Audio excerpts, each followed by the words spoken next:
Ito ang nakakagulat. Tila nagulantang nga ang maraming mambabatas dahil matapos ang mahabang pananahimik ay umaksyon na at nagsampa ng petisyon sa Korte Suprema ang Vice Presidente na si Inday Sara Duterte patungkol sa mga impeachment cases laban sa kanya na tila hindi anya dumaan sa tamang proseso at minadali lamang ng mga kongresista. Gaano kaya ito katotoo? Ating alamin. 2 linggo matapos ma-impeach ng Kamara ay tila binasag na nga ni Vice President Sara Duterte ang kanyang katahimikan matapos itong maghain ng petisyon sa Korte Suprema na tila kumo-question sa validity ng impeachment complaint na isinampa laban sa kanya na siyang pinirmahan ng mahigit sa 200 kongresista. Ayon sa Vice Presidente, paglabagan niya sa saligang batas ang naging proseso ng impeachment na ginawa ng Kamara laban sa kanya dahil isang impeachment lamang anya ang maaaring ihai sa impeachable official sa loob ng 1 taon. Tila minadali din anya ng mga mambabatas ang pagpapakalap ng pirma sa naturang impeachment bago ang eleksyong 2025 dahil alam nilang posible nang mabago ang mga oposisyon sa Kamara pagkatapos ng halalan. Kabilang naman sa tatayong legal counsel ng Vice Presidente ay walang iba kundi ang tatay nito na si dating Pangulong Rodrigo Duterte. Samantala, pumalag naman ang ilang mga mambabata sa naturang petisyon ni VP Sara sa Korte Suprema upang harangin ang napipintong impeachment trial laban sa kanya. Ayon kay Batangas 2nd District Representative Jinky Luistro, walang legal na basihan para pigilan ang impeachment trial dahil sinunod naman anya nila ang rules at nakakuha rin ito ng sapat na pirma sa Kamara. Kaya naman ayon nga sa komento ng maraming netizen, anong natatakot? She is a lawyer too. She has the right to defend herself. Mananahimik lang ba siya? Kaya tumigil na kayo. Bakit takot din kayong mga kongresista? Ngayon lang ako nakakita ng impeachment sa Congress na hindi man lang natin nakita kung paano bumoto ang mga congressmen. Dati naman nakatelevise pa nga at ine-explain ng mga congressman ang boto niya, pero dito wala. Nagulat na lang tayo na binalita na sa media na impeach na si VP sa Congress. At narito, panoorin pa natin ang buong video. Supreme Court, haharangin nga ba ang impeachment trial ni VP Sara Duterte? Naku po, sana. Hindi kasi meron tayong mga kababayan na nagpetition sa Supreme Court na harangin po itong impeachment trial ni VP Sara Duterte dahil illegal at hindi dumaan sa tamang proseso. Itong mga kababayan natin ito yung mga bayani. Andiyan no siyempre sa pangunguna ni Atty. Torion at may kasama siya lang political vlogger na nagngangalang Coach Oli at saka si Boss Dada at ang hindi nagising na si Banat Bay. Gago! Kasama po pala ako dyan sa petition na yan. Nagkataon lang po hindi talaga ako pang umaga. Kaya sabi ko, Boss Dada, ikaw kayo at saka Coach Oli, kayo na lang bahala magrepresenta sa akin. Anyway, kung tayong tatlo nandyan, di tayo kakasya sa camera. Mabuting kayo na lang ang humarap. Di ba? Kayo naman ang photogenic o videogenic. Tayo po, panggulo lang po tayo sa camera. O, di ba? Kaya ito, anyway, ito na nga po. So, meron ng pinai-issue o parang hinihingi po sa Supreme Court na ipatigilo, bigyan ng TRO itong impeachment. Bakit po kaya? Ay, papaliwanag ko yan ni Atty. Torion. Mas mabuti pa. Ako po, nung sumama po ako dyan, akin pong inaral yan. Talagang sumakit ang ulo ko. Dahil sa mga English na nandyan. Pero inaral po natin yan. Tama po ang ating panawagan na itigil po ang impeachment trial na ito dahil po ito'y hindi tama. Ito'y dumaan sa maling proseso.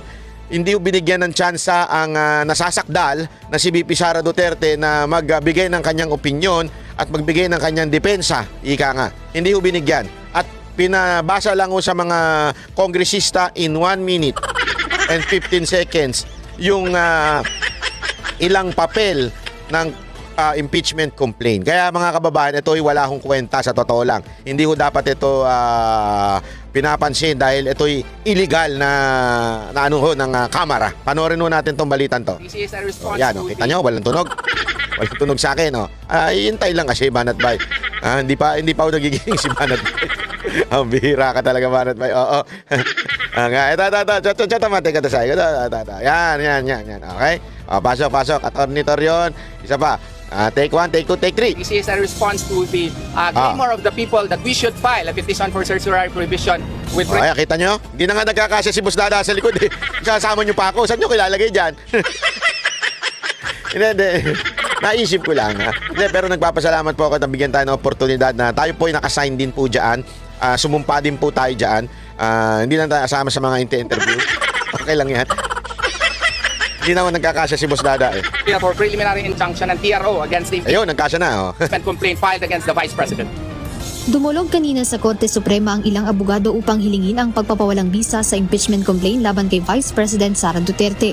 Ang nasabing petisyon ay mula sa ilang Mindanaoan lawyers na kilala rin bilang mga kaalyado at taga-suporta ng pamilya Duterte sa pangunguna ni na Atty. Israelito Torion, Atty. Martin Delgra at Atty. Luna Acosta. O, tingnan mo, hindi man lang binanggit ng media yung dalawang political vlogger.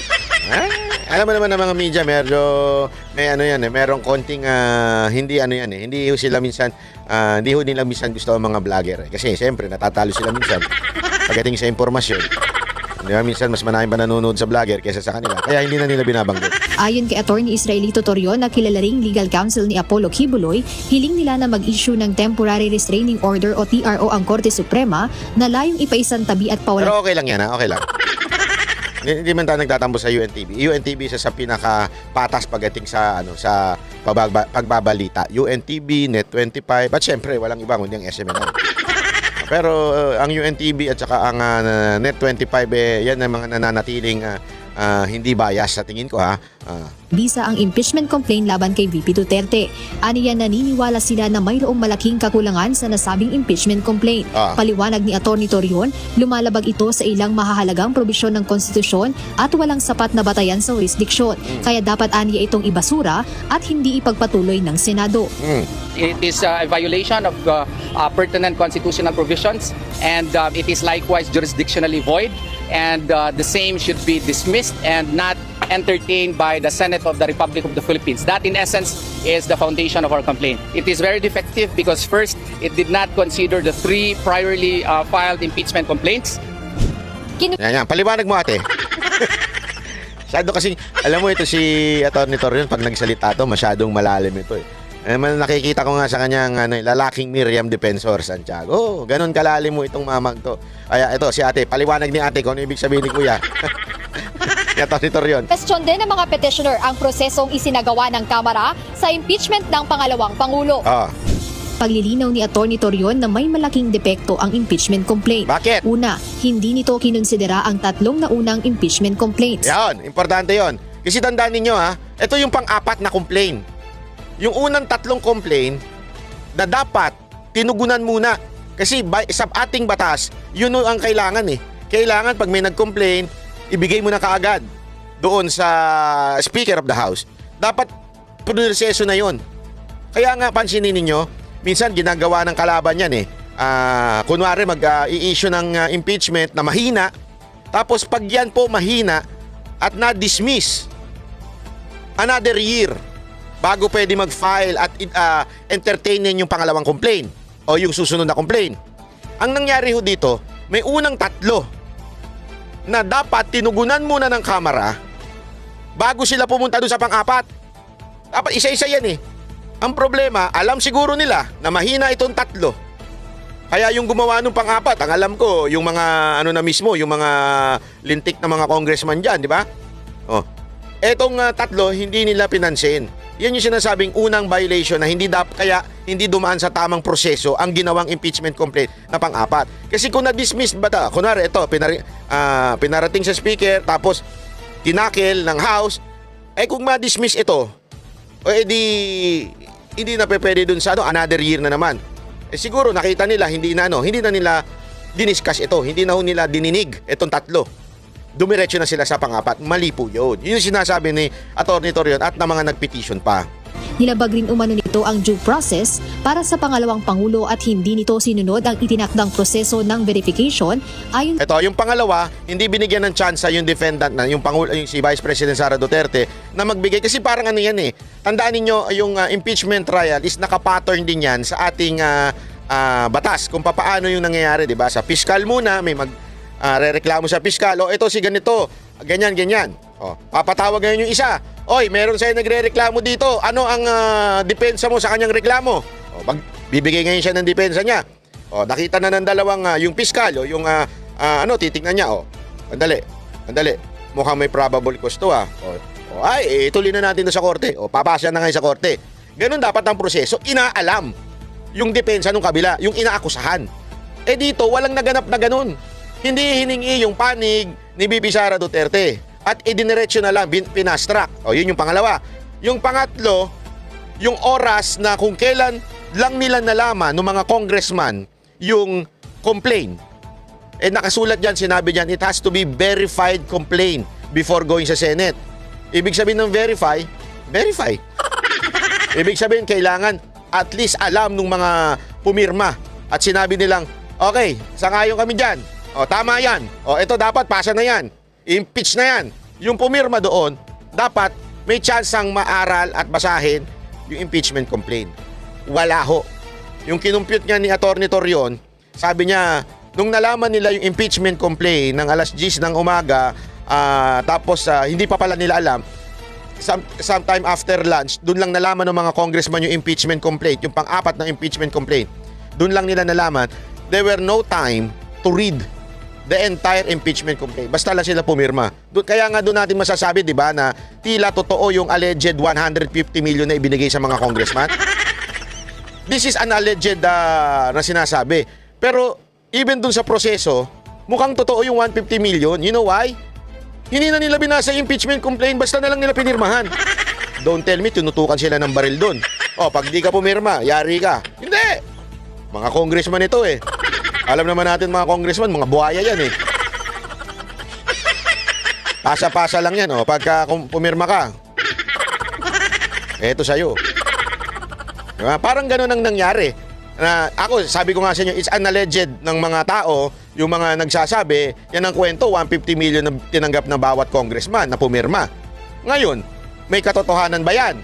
Tila sa ganitong prosesong nangyari, mukhang may katotohanan. Bakit kanyo? Wala nang verifikasyon na nangyari. Wala na kayo, hindi nyo na binasa, pinirmahan nyo na lang. Dahil nga doon, yun yung sinasabi ni Atty. Torion at namin lahat, na ito po ay may problema. Hindi ho tama yung nangyari. Hindi ho verified yung ipinasang impeachment complaint o yung ipinasa sa Senado. Naintindihan ho natin, mga kababayan? Naunawa natin kung bakit amin pong hinihingi sa Supreme Court, sa kataas-taasang ating husgado, ay i-dismiss ho ito. Patigilin, i-dismiss, ibalik sa Kamara, idaan sa tamang proseso. Yun lamang po Yan ang hirap sa bayan natin Sa bayan natin, mga kababayan. Kahit ako na-experience ko yan Sabi ko sa inyo, na-experience ko na merong nagdemanda sa akin na tarantadong putang inang gago. Hindi ko na lang sasabihin ko sino. Dahil malakas siya sa husgado, hindi na kami binigyan ng chance na sumagot. Idiniretso na kaagad ng piskal doon sa korte. Anong tawag mo doon? Diba? Hindi mo pinadaan sa due process. Lahat po tayo bilang Pilipino, tayo po ay merong due process na dapat pagdadaanan pag tayo inakusa. Hindi po. Kaya nga nangyari, nagkakaproblema ngayon dahil nga hindi dumaan sa tamang proseso yung nagreklamo sa akin. Iyari siya ngayon, di ba? Tarantado siya Nakakarma na siya ngayon, kaya mag-alala. Hindi ko na sasabihin ko sino, marami naman ako demanda. Pero dahil nga doon, tumagilid tuloy yung reklamo. Dahil nga sinubukan nilang paspasin. Ugali talaga ng mga hindot yan Yung paspasin yung mga ganyan. Yan yung sinasabi natin, mga kababayan, na wala namang problema. We are not against the impeachment. But rather, we are against the way nyo hindi dinaan sa tamang proseso. Everyone has due process. Even your enemies. Yan kayo, porket kaaway lang ninyo si BP Sara Duterte, di niya kayo dumadaan sa tamang paraan. O sa tamang alam nyo naman, kaya nga, sabi ko nga sa inyo, itong pinakamalalang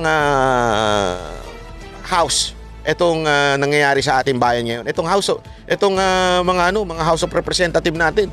Ito na yung panahon na pinakamalala talaga. Lahat na lang, nasa kamay nila. Ito, bigyan ko kayo ng halimbawa. Kahapon po, nagkaroon ng hearing tungkol dun sa fake news. Tawan-tawa ako habang pinanonood ko Yung mga tanong ng mga congressman, pangtanga lang. Sorry po pero papasensya nyo na. yung mga tanong ninyo, hindi ko maintindihan. Bakit hindi, walang membership sa KBP? Bakit hindi nare-regulate ang ano? Bakit nasasayang ang pondo ng ano? Barado nga ho yung isa dun eh. Bakit? Sabi ng KBP, ano na po, mawalang galang. Ang KBP po ay hindi ho nasa ilalim ng gobyerno. Kasi, ignorante. Tapos, hindi, dapat kasi ganito. Dapat ginagawa ang trabaho. Ganyan, ang mga hirit nyo, pambobo lang eh. Tapos, marami pa silang sinasabi na kesyo doon sa nagbabayad ba ng tax yan? Hindi nyo ba alam na, excuse me po, lahat po ng YouTuber, automatic, kinakaltas ang tax. Meron po kaming tax na binabayaran sa Amerika. Kasi nga, American company ang Google. Ano na kagad yun? Matik na yung babawas sa'yo. Meron kami nun.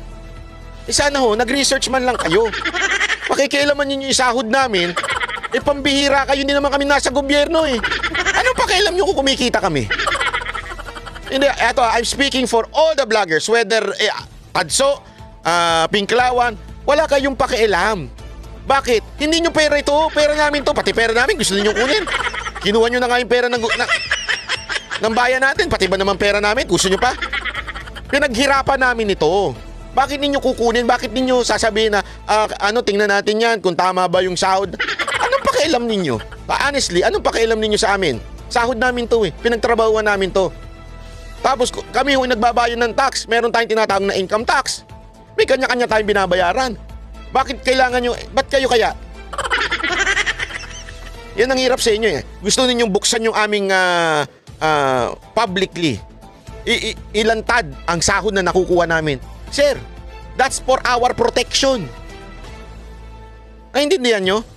Hindi nga kami pumasok sa public office kasi ayaw namin na malalaman ng tao magkano sinasahod namin. Bakit? Bakit ayaw nyo? Bakit ayaw nyo?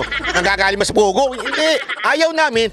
Malalaman kung magkano kinikita. Kung hold upin ako, ransakin ako, abangan ako. Ito pala si ganito kinikita. Diba? Oh.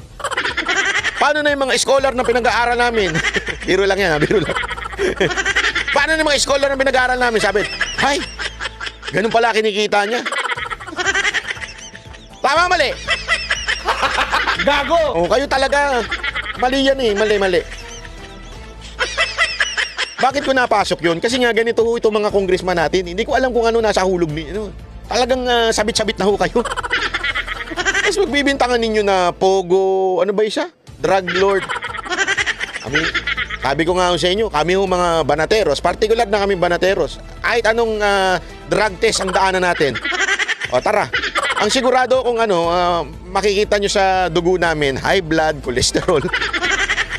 Ganon. Pero kasi drug money daw, yung mapaganyan-ganyan pa sila. Pogo, against kami dyan. Kami nga lang ang vlogger na, kami mga Duterte supporter ang karamihan sa, wala akong alam na sumusuporta sa gambling na Duterte supporter siguro yung mga iba, ang ibang mga loan shark, yung mga hiwalay. Pero yung kami talaga magkakakilala, wala sa amin na nagpo-promote ng gambling. Dahil we are against all form of gambling, especially yung online. Nakakasira ng buhay yan. Tapos sasabihin nyo, para lang ano nyo na yung kinikita namin. Hindi pa ba kayo happy na kinukulimbat ninyo ang pera ng taong bayan? Gusto nyo pati pera ng mga vlogger, kunin nyo? Di umano? Diba? Kasi ayan na naman yung, kung matapang kayo, bakit hindi kayo pumunta dito? Kung matapang din kayo, lumabas kayo dyan. Mag-usap tayo in walang session. Walang hearing. Mag-usap-usap tayo in a public place. Sa harap ng luneta. Hindi gusto ninyo. Ito. May hamon ako sa inyo. Lahat ng mga congressman. Gusto ninyo, di ba, yung parang sinasabi nyo, tapang-tapang nyo. Punta kayo dito nang malaman ninyo immune kayo eh. Tapos pwede nyo kami ipakontempt nang walang dahilan. Masasabihin nyo lang, you're lying. Even if hindi nyo tama yung sinasabi namin, basta hindi nyo gusto, ipapakontempt nyo. Gusto nyo ng neutral ground? Tara, sa luneta tayo lahat. Walang hearing walang session. Luneta tayo, mag-usap tayo lahat. Magdebate tayo lahat doon. Pambira sasabihin nyo, matapang nga kayo pag gusto nyo, mag-aaya kayo sa loob ng bahay ninyo. Pasok! Tuloy natin itong TR na to. Sa konstitusyon. if the 3 complaints were entertained, included in the order of business within 10 session days, and included within 3 session days in the Committee of Justice, referred to the Committee of Justice, then the 1-year bar rule would have operated, and the 4th impeachment complaint should not have been legally entertained. Sana naintindihan ng mga media yun, ano?